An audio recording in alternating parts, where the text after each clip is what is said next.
Swami Samarth. Kitchen magic with Monali या चॅनलमध्ये मनापासून स्वागत आहे. चला तर मग सुरुवात. आता कढईमध्ये तेल गरम करून जिरा, मोहरी आणि हिरवी मिरची छान परतून घ्यायचं. त्याला अद्रक, लसूण आणि कांदे हे पिळून घेतले मिक्सरमध्ये. कांदे मी 2 मोठे कांदे घेतले, त्याची मिक्सरमध्ये प्युरी करून घेतली. ग्रेव्ही होईल.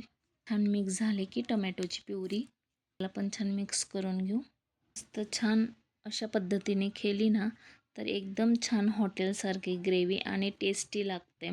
तुम्ही नक्की ट्राय करा अशा पद्धतीने करायचं. आणि शिजले. आता लाल मिरची पावडर, जिरा पावडर,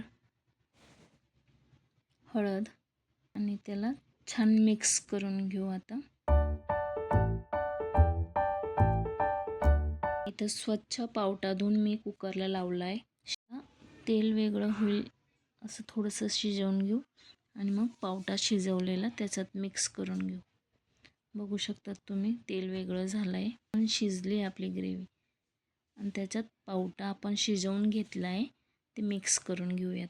मसाल्यात आता व्यवस्थित मिक्स करून घेऊ. शिजला आहे छान पावटा आपला.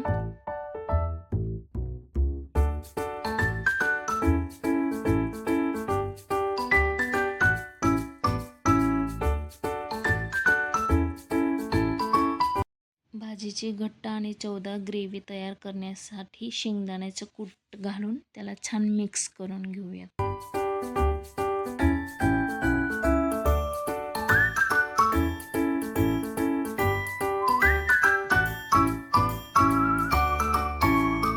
आता आपल्याला लागतं तेवढं पाणी घालून छान 5 ते 7 मिनटं त्याला शिजू द्यायची छान मिक्स होईपर्यंत. आणि गरमागरम भाजी सर्व करायची. थोडंसं झाकून देऊ 5 मिनटं. बघू शकतात 5 मिनटानंतर हा हा हा किती छान रंग आलाय त्याला. थोडीशी कोथिंबीर टाकून, भरपूर कोथिंबीर टाकायची. छान मिक्स करून घ्यायचं आहे. छान हॉटेलसारखी ही भाजी आली आपली. किती सुंदर घट्ट चमचमीत चवदार ग्रेव्ही तयार झाली आहे. गरमागरम भाकरी, चपाती किंवा भातासोबत ही भाजी अप्रतिम लागते.